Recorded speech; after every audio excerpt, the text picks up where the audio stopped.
Thank you. The chair now recognizes Mr. Donalds from Florida for 5 minutes. Thank you, Mr. Chairman. Allow me to actually respond to my colleague on the other side of the aisle. The issue with Ukraine is not that members on my side of the aisle don't want to support a democracy in Ukraine. That is not the issue. The issue is that while spending upwards of $114 billion in said conflict with, frankly, no end in sight, because the president has not led in any of this effort, mind you. He was drug into this conflict because of his own dereliction of duty when Russia was amassing troops on the Ukrainian border for 6 months and President Biden did nothing.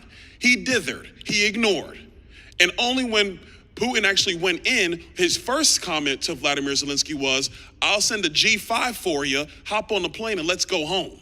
That's what he told Vladimir Zelensky. And it was only until the Ukrainian president and, frankly, people around the world said we should stand for Ukraine, then Joe Biden did an about face. So that's number one. Number two, the issue that a lot of Americans are having right now is that we have spent $114 billion on the Ukrainian conflict to defend Ukraine, which, by the way, I do think we should do. But at the same time, we have recklessly disregarded our own southern border and our own national security, which is affecting many states, many counties, many localities who are now not just on the southern border, but basically in every city in the country. Don't believe me? Go ask Eric Adams, the mayor of New York, who is now very concerned about the fact that we have more migrants in the city of New York than they have space for because of President Biden's reckless policy on the southern border. So I would urge my colleague on the other side of the aisle is don't do this in a vacuum. Please understand that you have members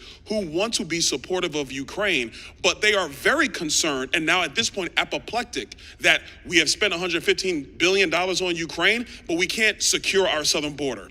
That is why members on my side of the aisle are furious, frankly, with Joe Biden and those who want to use Ukraine as a leverage point. Will the gentleman yield for I'm not a question? yielding. You had your time. I'll let you talk. I was going to interrupt you, but I didn't want to. I ain't yielding. Now, point number three, and this is very, very clear. With respect to Ukraine's sovereignty, I'm very familiar with the Bucharest Agreement. I think every member of the chamber is now familiar with this agreement. We signed on to protect their sovereignty if Ukraine returned their nuclear ballistic missiles back to Russia. That was the 94 agreement. We signed on to that as the United States of America. I believe that we should uphold that agreement. I do. But when you see Russian troops amassing on the border of the same country we have an agreement to protect, and you do nothing, your inaction as the commander-in-chief cost the United States taxpayer $115 billion. That's why members on this side of the aisle are frustrated with Joe Biden and his lack of action. Now back to the Department of Defense, because that's what I'm really here to do, but I had to set the record straight. Here's the issue. May I just ask a question quickly? No, because you're not recognized. Now, back to the Department of Defense. Here's the issue we're having. We want to spend money to defend this nation and to make sure that our men and women have every piece of equipment necessary to do so.